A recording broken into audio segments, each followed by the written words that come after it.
Yesterday we told you about record numbers of passengers with disabilities now using trains to get around, and while many people got in touch with positive stories about the railways, even more felt, like our guest, the actress Julie Fernandez, that more could be done to improve the experience of passengers with special needs. The information is inconsistent. You see it says accessible when it's not, or it's not accessible when it is, and staff disability awareness training hasn't necessarily been so good, so it depends on the individual person's attitude towards disability as to whether you'll be positively treated or negatively treated. So it's too inconsistent and it's too exhausting emotionally. Well, that interview prompted many of you to get in touch with your questions about access and the schemes available for passengers with disabilities. So we've invited the Association of Train Operating Companies, who represent the rail companies, to answer some of those questions. And David Sindall is their Head of Disability and Inclusion. Morning, David. Thanks very much for coming in to see us this morning. We had lots of questions in from our viewers and we can't do all of them. But first of all, here's an important one which came in from lots of people, including Milford. Why do you have to book 24 hours in advance for assistance, and why doesn't it always work? Well, you have to book in advance. You don't actually have to. We recommend that you book in advance. The reason why we recommend that is so that we can get staff in place to actually make sure we can help you. And secondly, so that we can also ensure that, we can check the logic of your journey and so on. But I'm sorry to interrupt, but if you don't give that 24-hour notice, you're unlikely to get much help. Is that right? That's not true.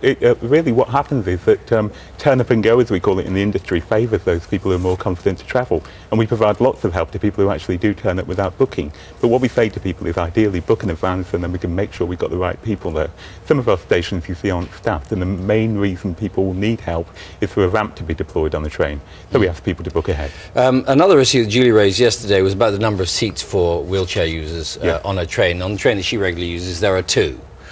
Or maybe two and one in the entire train, or one in first class. Why aren't there more? And why can't, Katrina wants to know, why can't carers always sit next to the space for the wheelchair so they can go with the person? Well, carers should be able to sit with the person they're travelling with if they're a wheelchair user, and obviously, again, we can make sure that we get better at that delivery. The reason why there's a small number of wheelchair spaces is that that's the way the regulations work. Trains are designed to carry between 2 and 4 wheelchairs per train, and we work along the guidelines that government produce for that as well. Those are the regulations. What you're saying is it's a government regulation that you can only have that many on a train. That's right. But wheelchair users, they pay their fare just like everybody else. Shouldn't they be able to get a seat like everybody else? Well, absolutely, and ideally what we'd like is to be able to improve the range of seating and the range of provision for disabled passengers.